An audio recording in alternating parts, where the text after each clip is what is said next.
Bueno, estamos iniciando hoy una serie de entrevistas que hemos denominado Hablando de gestión clínica y seguridad del paciente. Y en esta primera entrevista y dando pie a la primera experiencia, estamos con la doctora Jimena Hernández desde México. Jimena es médico y es fellowship en seguridad del paciente. Jimena, buenos días.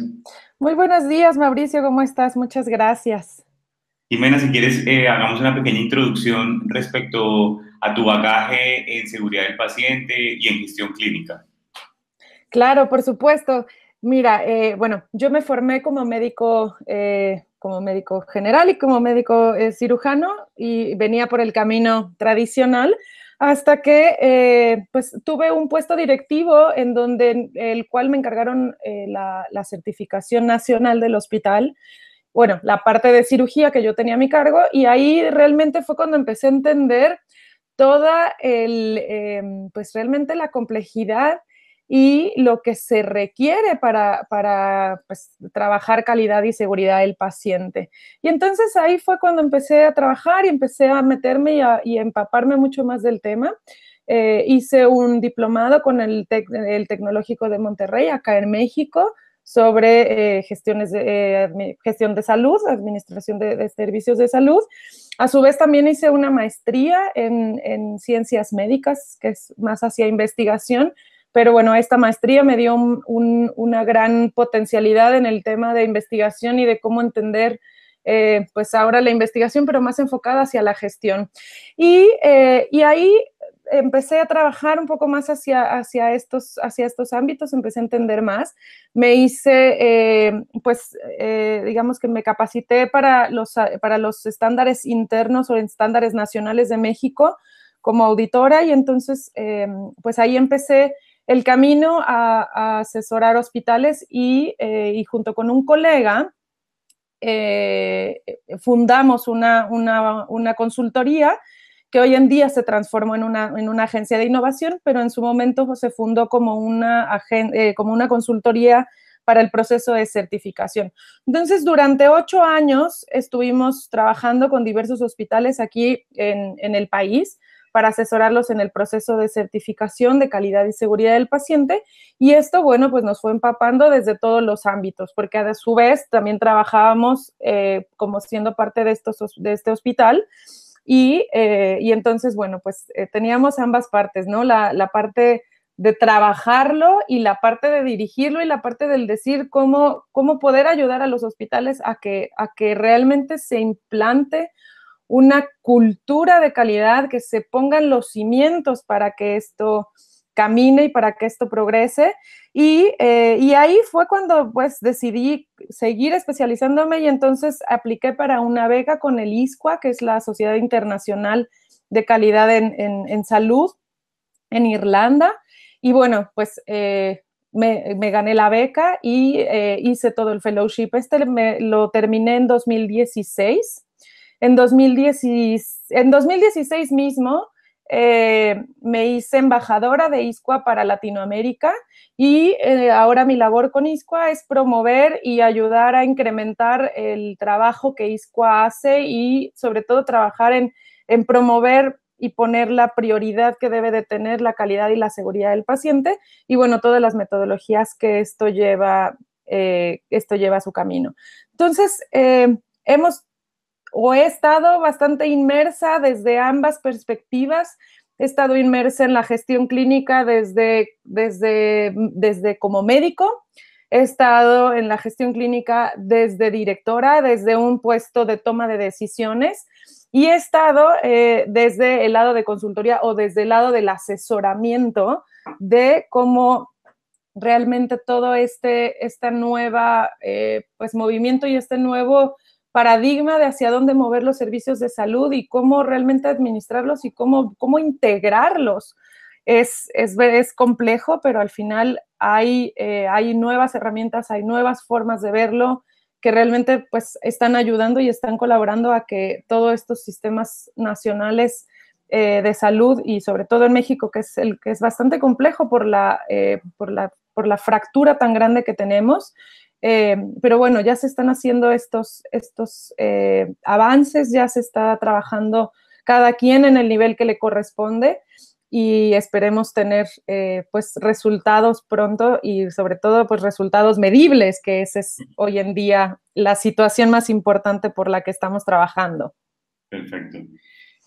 Ok, gracias. En el relato que tú tienes y al escuchar, uno entiende, digamos, la gestión clínica como un metaconcepto, pero arriba de ese metaconcepto posiblemente está otro que es la calidad y la seguridad del paciente, como tú bien lo acabas de decir, y justo tu trasegar académico también da cuenta de ello. Que desde tu perspectiva y teniendo en cuenta que siendo un metaconcepto es difícil, digamos, aterrizar la conceptualización o hay muchos conceptos andando digamos, se relacionan, ¿qué se entiende desde tu perspectiva como gestión clínica? ¿Cuál sería la definición de gestión clínica desde la perspectiva que tu experiencia y tu trasegar académico, digamos, permiten hoy concluir? Claro, hay a mí una definición que me gusta mucho y que me parece dentro de todo este megaconcepto, pero al final lo podemos aterrizar de una manera sencilla y entendible. Y me parece que es la forma de integrar la mejor práctica clínica con el mejor uso de los recursos disponibles. ¿Y a qué me refiero con esto?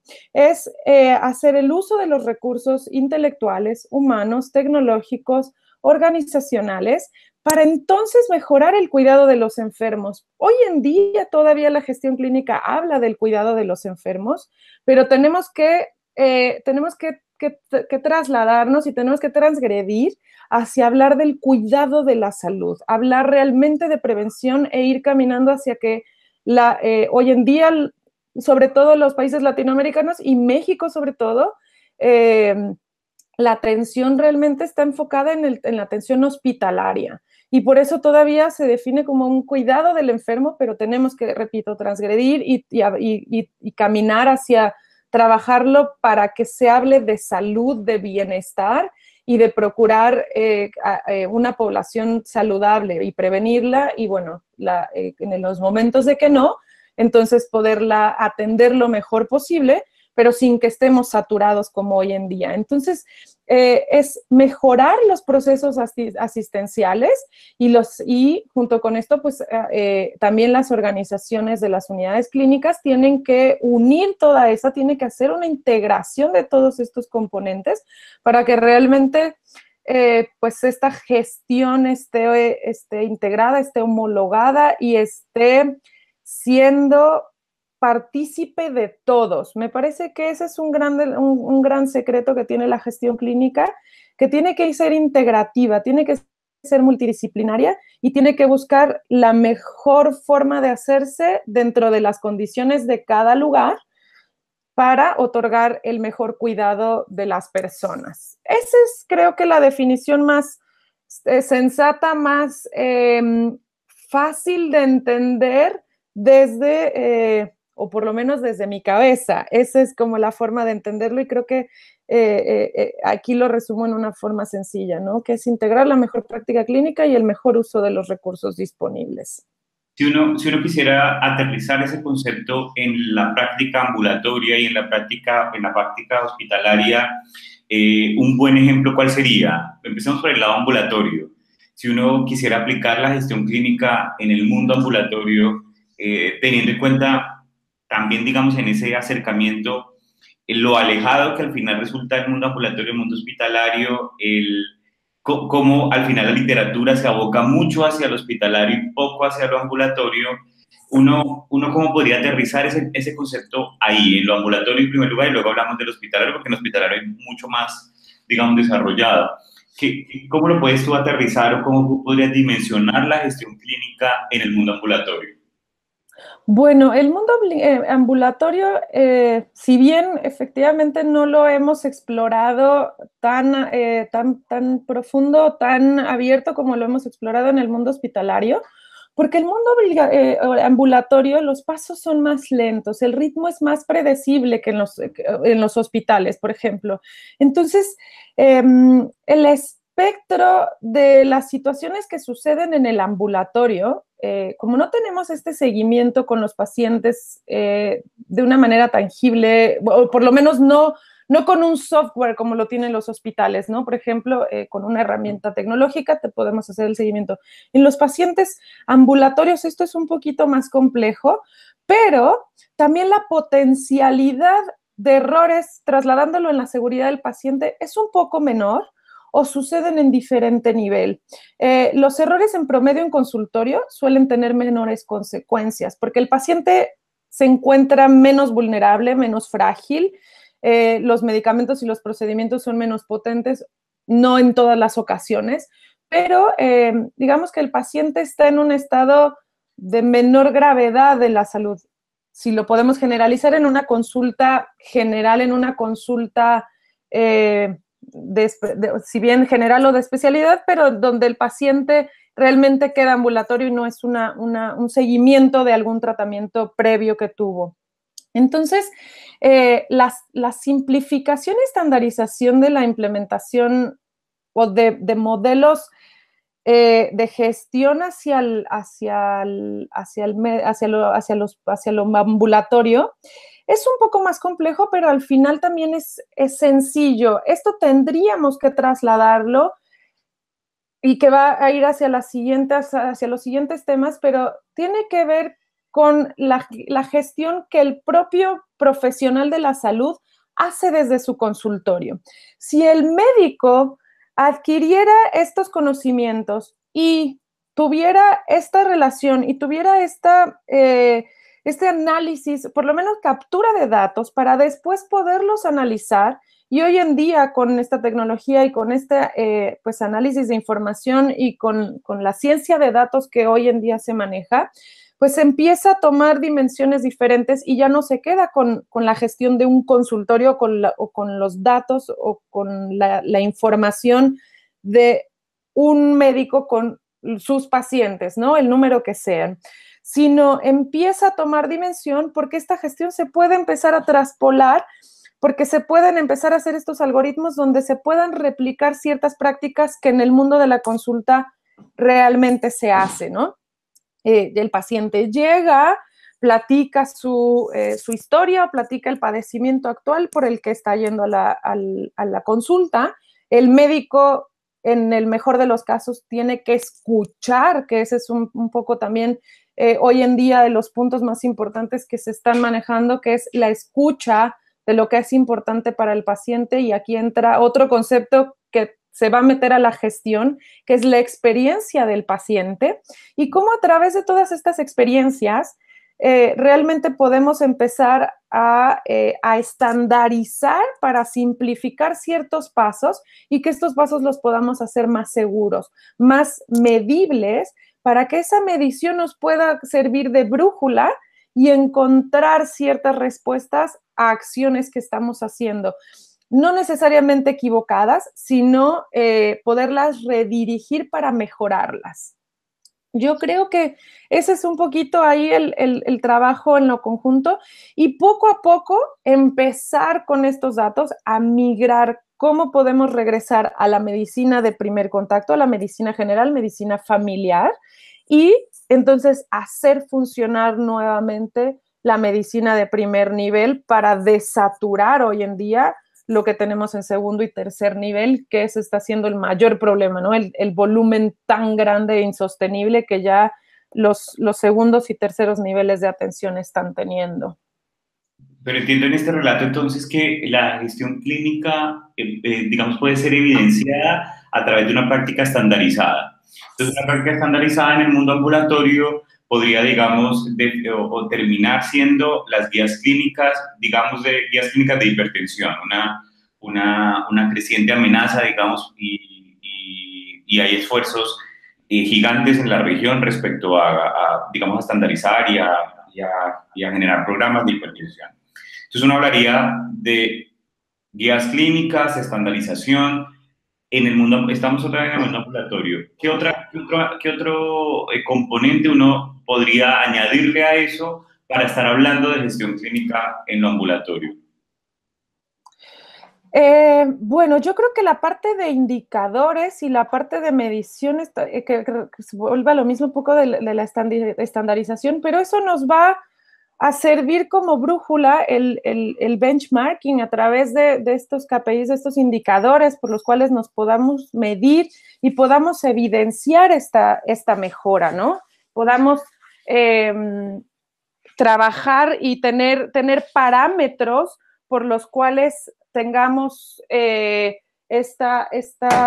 pues, esta comparación entre niveles y poder empezar a marcar o sea, esta diferencia de entre ciertos niveles de atención. Si bien la atención primaria está considerada como un solo nivel, pero aún así podemos dividirla y podemos irla integrando cada vez mejor hacia por pacientes y no por padecimientos. Yo creo que ese es hacia donde tenemos que ir caminando. Okay. Y en el mundo ambulatorio, ¿cómo dimensionas la gestión clínica o cómo se evidencia y se palpa la gestión clínica en el mundo hospitalario?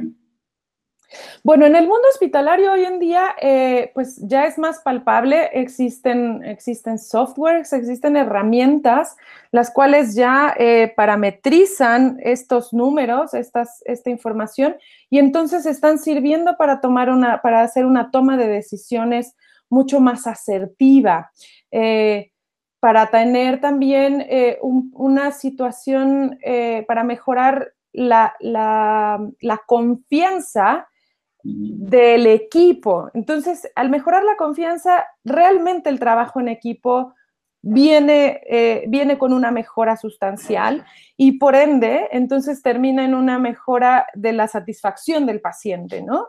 Digamos que empieza a girar una cadenita ya más palpable en este sentido y las guías clínicas empiezan a ser más asertivas, porque hoy en día también en muchos lugares las guías clínicas, trabajamos con guías clínicas que no son realmente adaptables a lo que la situación de esa comunidad o de esa población es. Y esas guías clínicas son las que realmente tenemos que ir adaptando con esta información para que sean aplicables realmente a la población donde están siendo tratados, ¿no? Okay. Y si estamos hablando ahí en el mundo, en esto, digamos, en todo el conjunto del mundo ambulatorio, el mundo hospitalario, y caemos al final en la seguridad del paciente, que es como un concepto que engloba muchas acciones, entre ellas las acciones que están asociadas al paraguas de gestión clínica. ¿Qué le aportaría la gestión clínica a la seguridad del paciente? ¿Cuál sería esos aspectos que la gestión clínica puede potenciar o puede, digamos, ayudar o puede, en general, mejorar la seguridad del paciente? Yo creo que hay 3 o 4 puntos muy importantes que la gestión clínica le ha aportado a la seguridad del paciente. Uno es la transparencia, y con la transparencia es desde la calidad humana, desde la calidad personal. Toda esta gestión también viene con una cultura del reporte, porque si bien la gestión pues no puede avanzar y no puede trabajar si no tiene información, si no tiene datos. Y oye, hace un tiempo, todavía antes cuando hablábamos de estos temas, pues había una gran reticencia, hoy en día todavía la existe, de que el reporte era punitivo. La gente tiene miedo aún de hablar, de reportar qué es lo que está sucediendo y cómo lo ven o en dónde lo están detectando. Pero hoy en día la gestión está otorgando esto, está poniendo la transparencia en una prioridad muy importante, en una transparencia y honestidad como personas, como profesionales de salud, en el cual ya se habla del error humano como algo pues también natural que sucede, que no es realmente si yo soy buen profesional o mal profesional, sino estoy inmerso en un sistema que me ocasiona eso. Y si bien hoy en día todavía hablamos de los errores de atención en este sentido, pero estamos buscando cómo mejorarlos. Nunca vamos a estar libres de que sucedan, está inerte en la práctica, está inerte en la medicina, es inerte a la ciencia, porque no todo está en las manos de las personas que tienen a cargo el cuidado de la salud, englobando a todos los profesionales que se hacen cargo, pero hace esto. Por otro lado, como ya lo mencionaba, la confianza bidireccional que tiene que existir en una adecuada gestión, tanto del directivo hacia el operativo como del operativo hacia el directivo. Y esto tiene que integrarlos, tiene que ser comunicado, tiene que ser compartido y tiene que existir este trabajo en equipo, este involucramiento en la toma de decisiones para que realmente uno se sienta partícipe de esta gestión.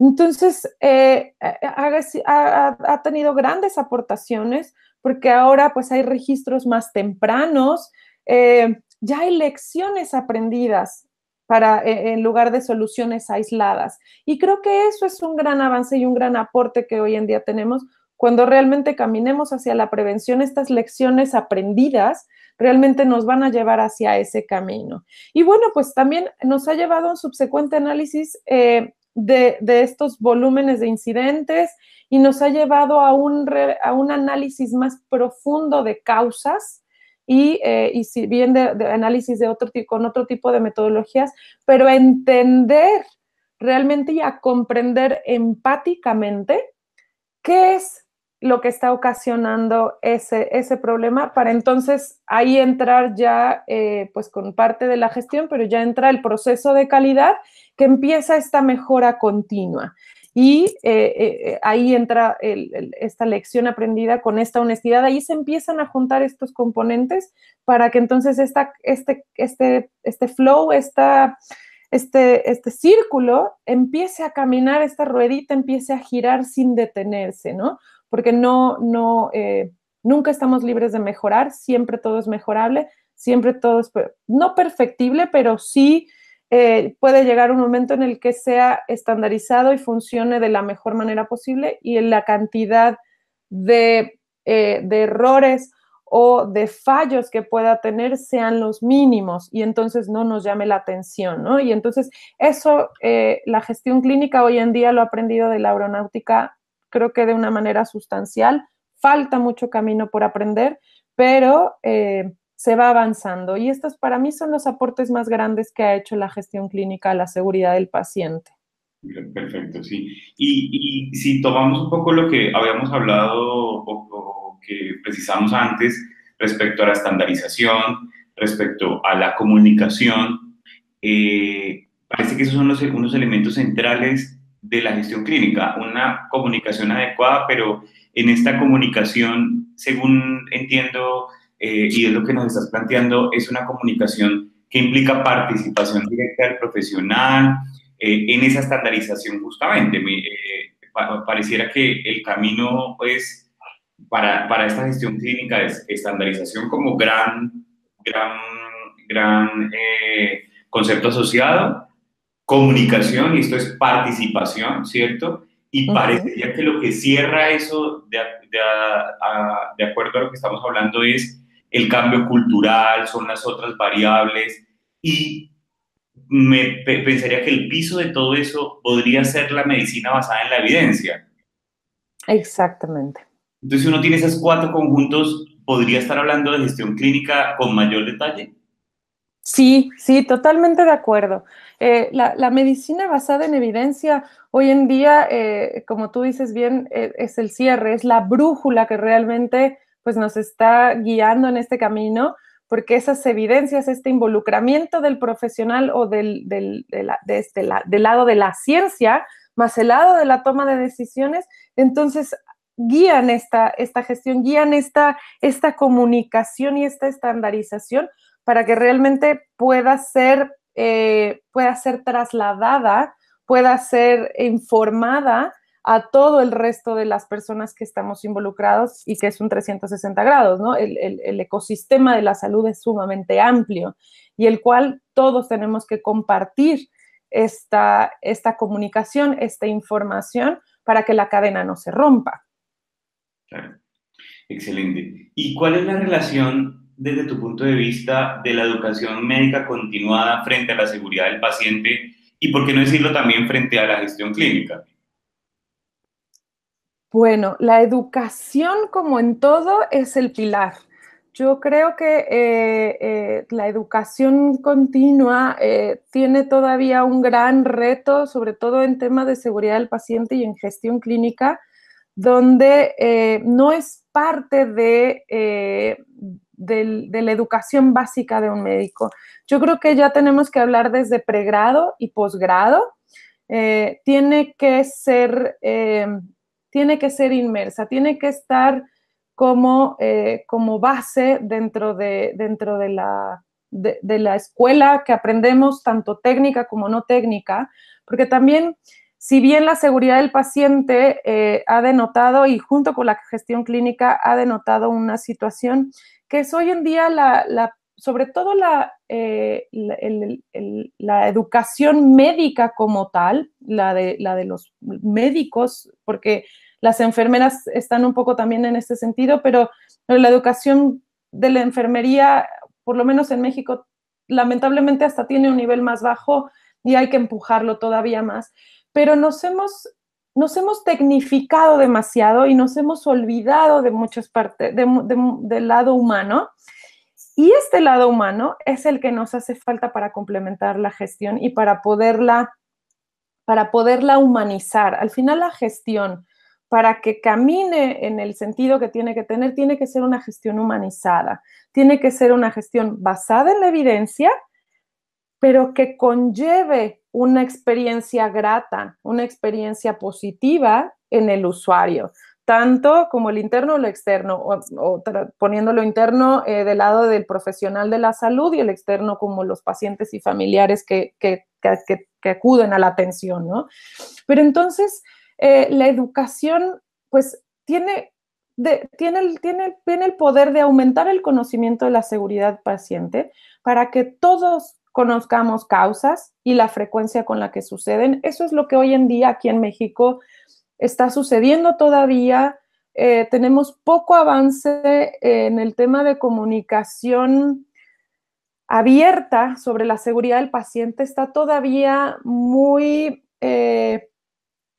hecha a ciertas comunidades de profesionales de salud y quienes se dedican, como los gestores de calidad, gestores clínicos, los directivos o quienes tienen a cargo alguna responsabilidad directa con el tema de la seguridad. Pero si bien todavía no todo el profesional de la salud lo conoce, y mucho menos la sociedad.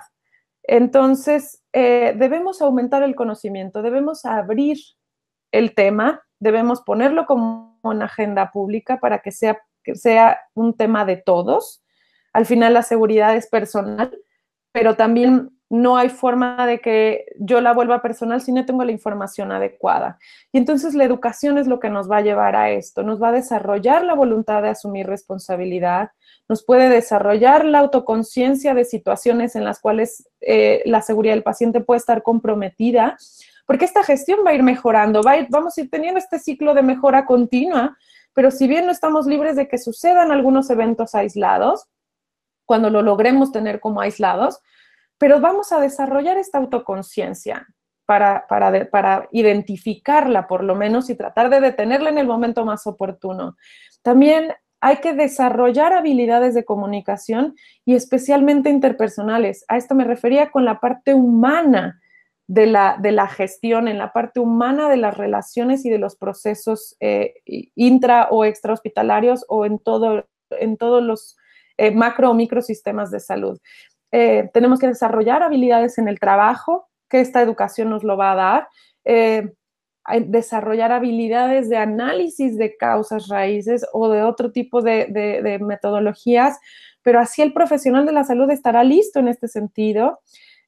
También desarrollaremos habilidades de percepción segura y procedimientos. También estaremos más abiertos con esto a pedir ayuda en el equipo interdisciplinario en el tema diagnóstico, por ejemplo, que hoy en día este problema en los diagnósticos que estamos teniendo, yo creo que también vienen con un problema de egocentrismo causado por todo esto que ya hemos hablado, que es el miedo al error, el miedo al hablar, el tipo de formación que hemos tenido los profesionales de salud en ese sentido, que es no te puedes equivocar, todo tiene que ser perfecto y de aquí tienes que salir sabiendo todo y siempre tienes que saberlo todo. Y yo creo que eso no es cierto, yo creo que eso es algo que tenemos que ir aprendiendo y la gestión clínica nos lo ha dado y la educación nos lo tiene que promover más. Y también nos va a desarrollar la capacidad para capacitar pacientes.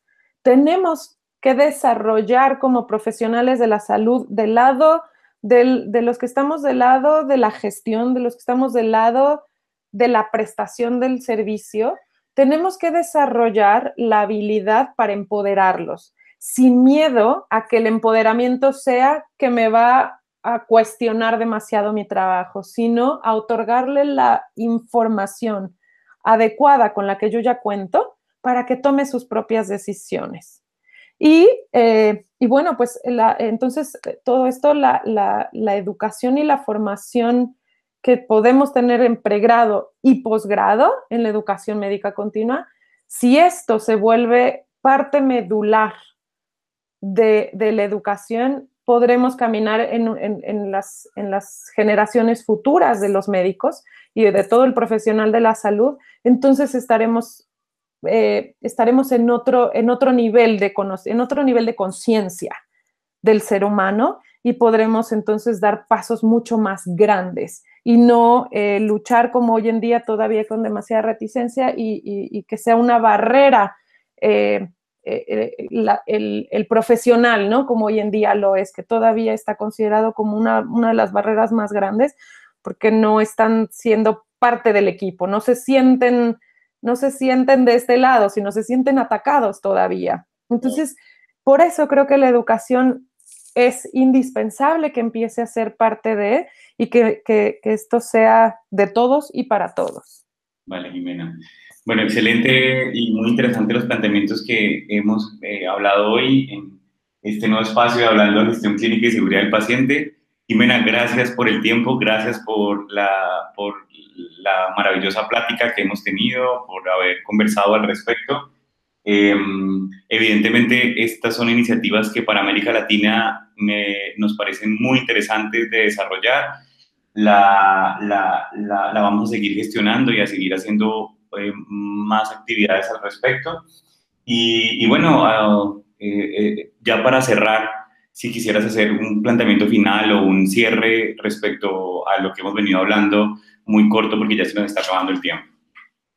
Pues primero agradecerte y felicitarte, Mauricio, por esta iniciativa. Creo que estas charlas que estamos teniendo, este compartir pensamientos, este compartir ideas a nivel Latinoamérica, a nivel personal, a nivel Mauricio, a nivel Jimena, qué pensamos, cómo lo visualizamos y cómo lo vemos. Yo creo que es muy importante y es un gran paso que estamos dando en Latinoamérica y al final, pues solamente compartiendo conocimiento y compartiendo ideas y compartiendo a nivel la interrelación personal es como realmente esto va a ir transgrediendo y cada vez vamos a ir teniendo resultados más tangibles. Y entonces, pues nuevamente muchas gracias por el espacio, gracias por invitarme y pues espero seguir compartiendo con ustedes y muchos otros más espacios. Perfecto, muchas gracias. Aprovechamos para agradecer también a Mentum, que nos apoya en toda la parte operativa de lograr este espacio. Y finalmente, nuevamente, gracias. Yo soy Mauricio Bonilla y estamos tratando de armar Hablando de Gestión Clínica. Gracias, Jimena. Nos veremos. Gracias, Mauricio.